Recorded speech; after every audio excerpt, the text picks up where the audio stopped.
Bismillahirrahmanirrahim. Assalamualaikum warahmatullahi wabarakatuh. Pada pertemuan kali ini, kami kelompok 3 akan menyampaikan materi tentang disonansi moral. Untuk uraian penyampaian materi, yaitu untuk pemateri pertama, Hindani akan menyampaikan tentang konsep disonansi moral dan pengertian. Lalu pemateri kedua, Airahmaningsih, akan membahas ruang lingkup. Lalu pemateri ketiga, Cika Rahmania, akan membahas pembahasan dan penyebab dan faktor-faktornya. Lalu pemateri keempat, yaitu saya sendiri, Firil Haifah Humaira, akan membahas penanggulangan dan pencegahan dan peran guru AUD untuk menanggulangi disonansi moral AUD. Lalu pemateri yang terakhir, yaitu Airahmaningsih, akan membahas disonansi moral AUD. Langsung saja untuk pemateri pertama, untuk Hindani dipersilahkan. Baik, perkenalkan, nama saya Hindani Latifah. Di sini saya akan menjelaskan tentang konsep disonansi moral dan pengertian disonansi moral.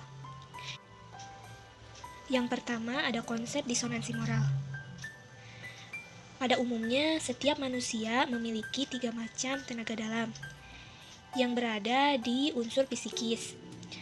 Keberadaan tenaga dalam itu akan memberikan pengaruh kepada dirinya untuk melakukan berbagai kegiatan atau aktivitas, baik yang bersifat positif maupun negatif. Adapun menurut istilah psikologi, ketiga dorongan atau tenaga dalam itu dikenal dengan id, ego, dan superego. Yang pertama ada id. Id di sini merupakan dorongan atau tenaga dalam yang berasal dari dalam diri setiap individu sejak lahir tanpa disadari, untuk mendahulukan segala sesuatu dari rasa, enak, kenikmatan, dan nafsu belaka. Dan juga mengajak seseorang untuk melakukan hal-hal yang bersifat instan dalam meraih kenikmatan hidup, walaupun harus mengorbankan akal sehat dan nuraninya. Yang kedua, ego. Ego di sini merupakan dorongan atau tenaga dalam yang berasal dari jiwa setiap diri seseorang yang berfungsi untuk menyeimbangkan kemauan atau dorongan yang bersumber dari id, yang dilakukan dengan mencoba mengarahkan dorongan tersebut pada kenyataan hidup, pengalaman hidup, atau fakta nyata dalam kehidupan manusia. Yang ketiga ada superego. Superego ini merupakan dorongan atau tenaga dalam yang berfungsi sebagai alat kontrol terhadap seluruh dorongan yang berasal dari kemauan id. Kontrol dari superego ini berasal dari ajaran agama, moral, atau norma yang diterima oleh manusia. Nah, id di sini merupakan sumber dan tempat dari dorongan biologis, di mana id ini ada sejak manusia lahir, merupakan sumber dorongan dan motif yang tidak disadari, bertindak atas dasar kesenangan, serta berusaha untuk dipuaskan dengan instan dan sesegera mungkin. Ego di sini bertindak sebagai mediator ego dan superego, di mana mekanismenya beradaptasi terhadap realitas. Ego di sini merepresentasikan akal budi atau akal sehat yang mulai berkembang pada tahun-tahun pertama kehidupan. Kemudian superego di sini dapat dianalogikan dengan hati nurani, di mana superego ini mewakili nilai-nilai yang ada dalam masyarakat yang disampaikan oleh orang tua atau anggapan masyarakat lainnya. Kemudian ada fragmen tentang kemauan seseorang dalam kehidupan. Contohnya, ketika anak usia TK disuruh mandi sore oleh ibunya, anak tersebut malah tetap ingin bermain dan tidak mau mandi. Nah, ini disebut dengan id. Kemudian, ibu menasihatinya dengan mengucapkan perkataan yang sering ibu guru ucapkan di TK, bahwasannya kita harus mandi untuk menjaga kesehatan. Nah, ini disebut superego. Lalu setelah itu, anak tersebut melihat bahwa teman-temannya sudah pada mandi, hanya dia sendiri yang belum mandi. Nah, ini disebut dengan ego. Maka disitulah peran orang tua dan guru untuk senantiasa mengarahkan segala kemampuan yang timbul dari diri anak ke arah yang lebih positif yang saling berkaitan dengan pendekatan pendidikan. Yang kedua ada pengertian disonansi moral. Menurut KBBI, disonansi moral adalah kombinasi bunyi yang kurang enak didengar. Disonansi moral ini berarti gema atau getar yang ada pada diri manusia yang bersifat melemahkan suara hati dan prinsip serta keyakinan dalam proses pendidikan ataupun dalam kehidupan. Adapun perspektif dalam pendidikan, disonansi moral ini biasanya dipakai dalam pendidikan yang berkaitan dengan nilai, norma, dan juga moral. Disonansi ini biasanya menekankan pada pengurangan atau penurunan gema atau getar dalam ajaran nilai, norma, dan moral yang ada pada diri seseorang. Nah, ada juga resonansi, di mana resonansi ini menekankan adanya gema atau getar, nilai, norma, dan moral yang telah diketahui oleh seseorang dari proses pendidikan sebelumnya. Nah, kedua istilah ini merupakan pasangan istilah yang saling melengkapi satu sama lain, meski nampak kontradiktif. Tentang ruang lingkup bahasan. Penggunaan istilah ini dibatasi dalam pengkajian kondisi kepribadian manusia pada proses dirinya melalui keberadaan fungsi dari nilai-nilai pendidikan, norma, dan moral yang telah dipelajarinya. Eksistensi disonansi adalah gema yang merupakan hambatan yang berusaha menentang dan menginternalisasi pendidikan dan pengetahuan nilai moral. Selanjutnya adalah mengenai pembahasan lebih lengkap terkait disonansi. Disonansi merupakan gema atau eco yang sudah ada pada diri manusia dan sifatnya untuk melemahkan suara hati, prinsip, serta keyakinan dalam proses pendidikan ataupun dalam kehidupan. Dan menurut Kosasih DJ, hal itu selalu ada bahkan sering timbul dan cukup kuat keberadaannya. Keberadaan disonansi ini juga diistilahkan atau biasa disebut dengan countercultural value. Dalam kenyataan kehidupan anak usia dini, mereka itu kan memiliki keunikan yang terkesan juga bahwa anak itu tidak konsisten, baik dalam bersikap dan maupun menentukan suatu pilihan dan perbuatan. Kita bisa melihat anak dalam satu waktu terkesan sangat baik, sangat manut, dan sangat dewasa, sangat bijak. Tapi di satu sisi yang lain justru sebaliknya. Kondisi anak bisa jadi seperti sangat rewel, sangat manja. Nah, ini seyogyanya perlu dipahami oleh kita sebagai pendidik, sebagai orang tua, karena ini merupakan sebuah landasan untuk kita mempertimbangkan ketika menentukan pendekatan pendidikan yang akan dibutuhkan oleh anak tersebut. Seperti yang kita tahu ya, kondisi anak usia dini itu memang masih tergolong dalam heteronomus untuk menentukan berbagai pilihan sikap dan perbuatannya.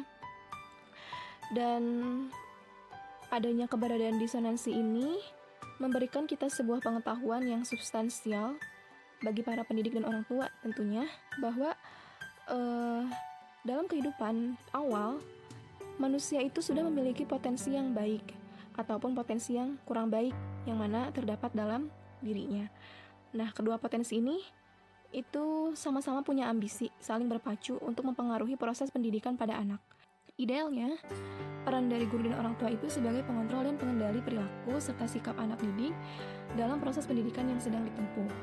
Nah, anak yang ideal pula adalah anak yang senantiasa dapat kita arahkan pada kondisi jiwa yang dikendalikan oleh dorongan untuk mengingat, mentaati, dan menentukan pilihan sikap pada hal-hal yang positif. Maka dari itu, yang sangat-sangat menjadi peran penting adalah suatu resonansi. Tetap kita juga harus tidak melepaskan perhatian dan waspada terhadap hal sebaliknya, yakni disonansi ini tadi gitu. Disonansi ini selalu berkaitan erat dengan resonansi gitu. Selanjutnya adalah menurut Sigmund Freud, bahwa kehidupan seorang itu dikuasai oleh energi mental atau psikisnya, yang mana terdiri dari libido, prinsip kesenangan, dan prinsip realitas. Libido itu seperti kita tahu merupakan bentuk atau jenis rangsangan yang dapat memuaskan atau tidak memuaskan seseorang, dan ini berada di suatu zona-zona tertentu pada manusia. Kemudian prinsip kesenangan ini artinya adalah bahwa kita itu akan melepaskan energi di setiap kesempatan yang mungkin tanpa ditunda gitu. Kemudian kemudian untuk prinsip realitas itu prinsip yang dimiliki ketika kita berusaha untuk melepaskan sesedikit mungkin energi psikis kita. Contoh dari prinsip kesenangan itu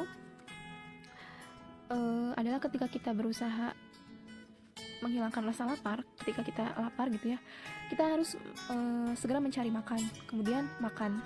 Begitupun pada anak usia dini, ketika anak punya keinginan untuk menghisap jari, maka anak akan menghisap jarinya. Dan lain-lain itu misalkan dilakukan oleh anak hanya untuk mendapatkan kesenangan atau kepuasan, bahkan mengurangi rasa kurang nyaman dalam dirinya. Kemudian contohnya pada prinsip realitas, itu anak TK yang akan berpikir 2 kali ketika hendak memukul temannya. Dia merasa bahwa lebih baik dia cukup marah saja kepada temannya daripada menanggung risiko dihukum karena memukul temannya tersebut. Itu contoh dari prinsip realitas. Kemudian penyebab dan faktor-faktor munculnya disonansi moral.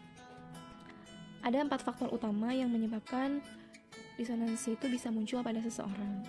Di antaranya disonansi kognitif. Disonansi kognitif ini dorongan yang muncul dari pemahaman atau ilmu pengetahuan yang sangat mantap maupun kuat dan komprehensif dimiliki oleh seseorang. Jadi seseorang itu merasa bahwa dia sudah lebih tahu segalanya, mengetahui sesuatu hal. Itu contohnya adalah ketika beberapa anak kecil itu berani membohongi ibunya, minta uang hanya untuk sekedar beli makanan kesukaannya, dan mungkin makanan yang disukai anaknya itu dilarang oleh ibunya, akan tetapi dia punya pengetahuan bahwa makanan itu enak dan itu adalah makanan kesukaannya, maka dia akan berkilah gitu untuk bisa memiliki makanan itu berdasarkan pengetahuan bahwa makanan itu enak. Kemudian disonansi personal ada beberapa macam ya. Ini didorong oleh hal-hal yang menjadi dasar mereka berperilaku. Jadi motif mereka berperilaku bisa disebabkan karena hal-hal yang personal, hal-hal yang pribadi itu. Misalkan yang pertama, kebutuhan dan kepentingan dirinya sendiri. Jadi itu mementingkan dirinya sendiri gitu, sehingga dia bisa berbuat hal negatif apa saja asalkan ya kebutuhan dan kepentingannya terpenuhi. Misalnya anak itu berebut mainan atau makanan. Dia tahu gitu kalau makanan itu bukan punya dia, tapi karena dia butuh gitu makanan tersebut untuk memuaskan dirinya, jadi dia tetap berusaha untuk merebut barang tersebut karena merasa kepentingannya belum terpenuhi. Yang kedua adalah terkait ketergesaan dan keadaan darurat. Ketika kita dalam keadaan terdesak, misal ketika anak mengantri untuk berwudu, akan tetapi itu waktunya sudah mepet, tahu bahwa waktu sholatnya akan segera dimulai bersama gurunya dan dia nggak mau ketinggalan gitu. Jadi ketika ada 2 antrian lagi berwudu, anak itu nyerobot aja karena dia berpikir bahwa ini keadaan darurat gitu, saya harus ikut sholat berjamaah bersama. Nah, pada akhirnya ia memutuskan untuk melakukan tindakan yang tidak tepat, yaitu tidak sabar, padahal dia bisa melakukan sholat di kloter kedua bersama gurunya yang lain gitu kan.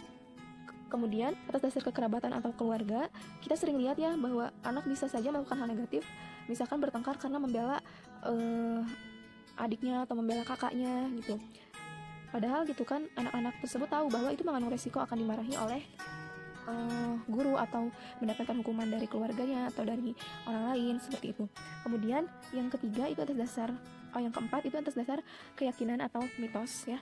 Kadang hal yang membuat anak menjadi seorang penakut, ragu-ragu itu adalah karena ketakutan dia terhadap hal yang belum jelas ada dan mungkin tidak ada gitu. Seperti misalkan takut ke kamar mandi malam-malam karena ada setan kayak gitu.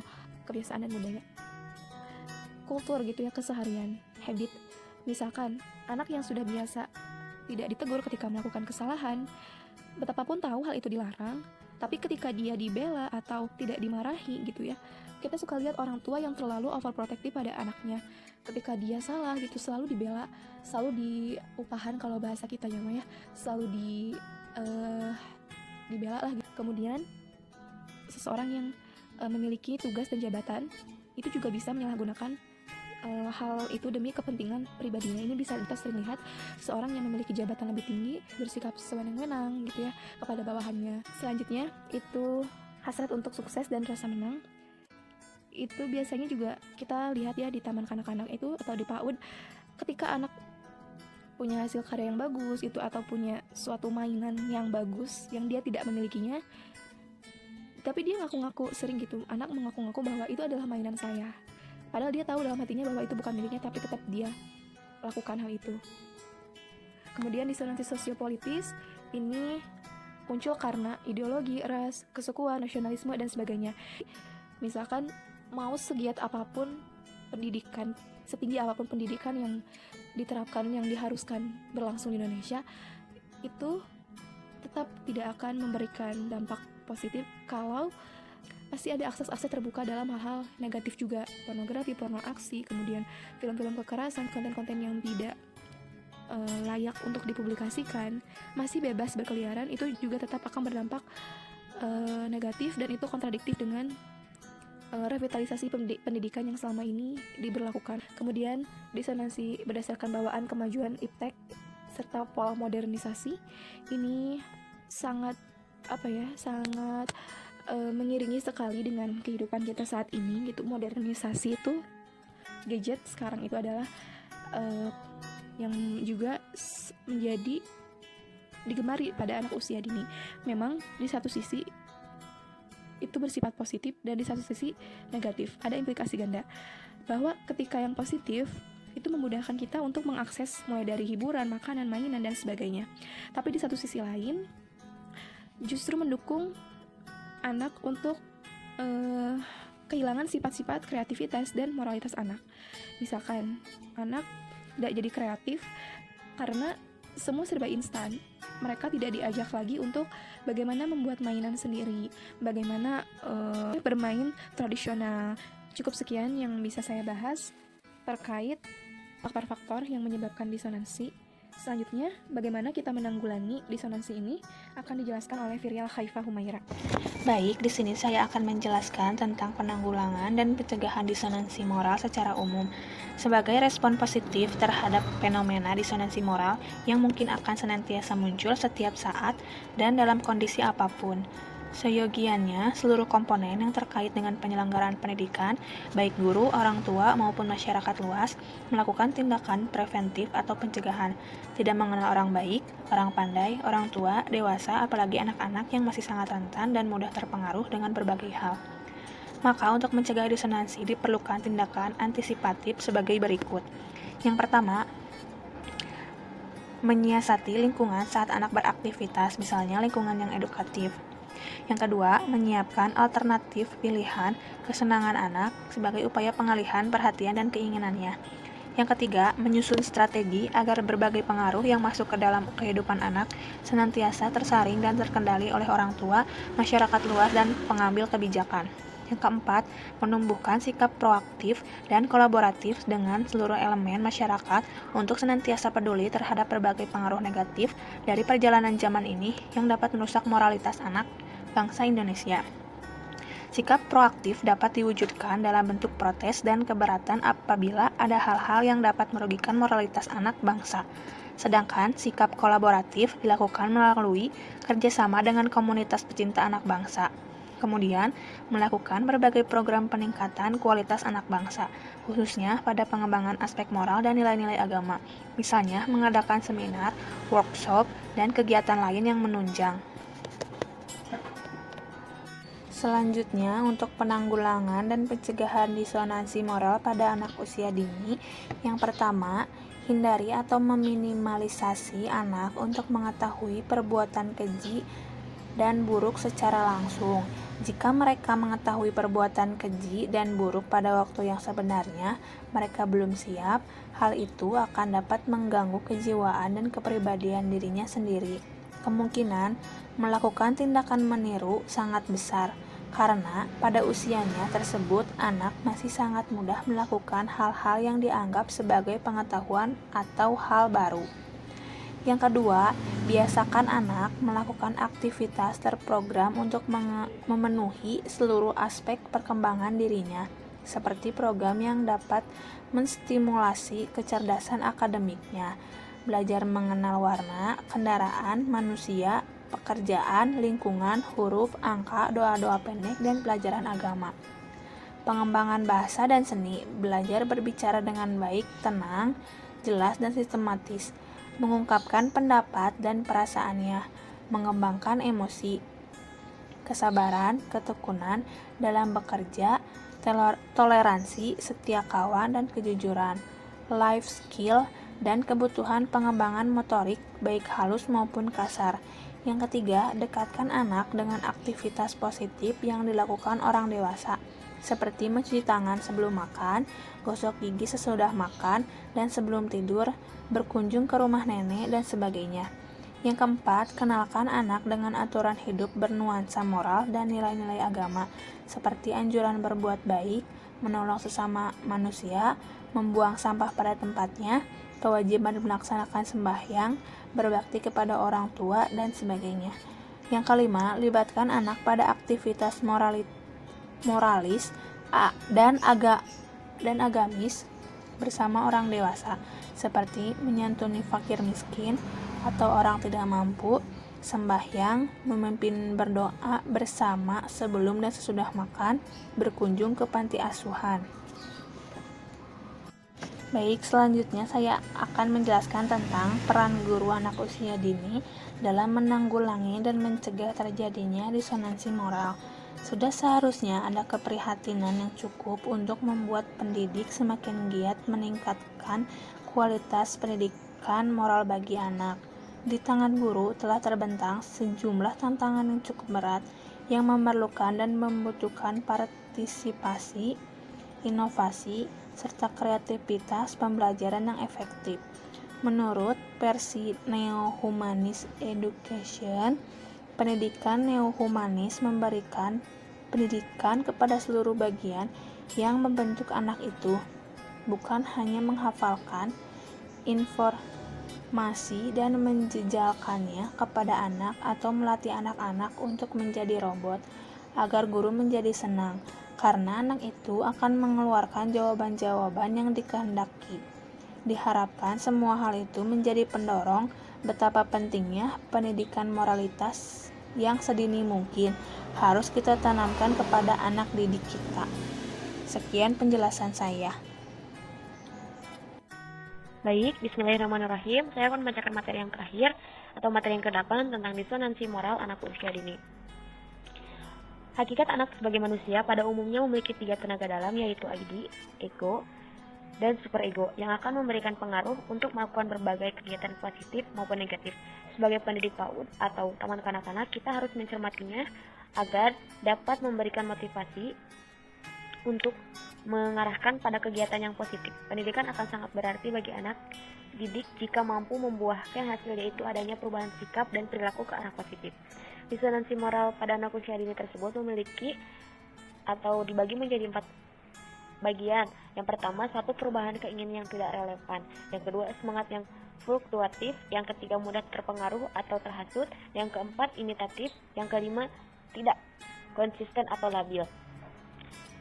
Maksud perubahan keinginan yang tidak relevan itu, anak-anak sering memiliki keinginan yang banyak, namun keinginan relevan yang banyak, namun keinginan tersebut tidak satupun yang harus mereka tampung atau yang harus mereka lakukan. Relevan, tidak pasti gitu. Yang kedua, semangat yang fluktuatif. Anak PAUD atau anak TK memiliki semangat yang luar biasa dalam belajar di sekolah ataupun di rumah, karena anak-anak suka dengan belajar dengan apa yang dia lihat, apa yang dia perhatikan. Yang ketiga, mudah terpengaruh atau terhasut. Anak memiliki pola pikir yang masih di bawah kita. Jadi anak mudah terpengaruh atau terhasut atau dapat mudah diajak untuk melakukan sesuatu hal yang baik. Yang keempat, imitatif. Yang kelima, tidak konsisten atau labil. Jadi ketika anak memiliki keinginan atau memiliki sesuatu atau ingin sesuatu, dia labil, dia bingung untuk memilih yang mana. Jadi tidak konsisten. Misalkan hari ini ayah yang ngajak jalan-jalan, ibu juga ngajak jalan-jalan, si anak itu harus memilih antara ayah dan ibunya. Namun pilihan tersebut labil dan tidak konsisten. Terima kasih.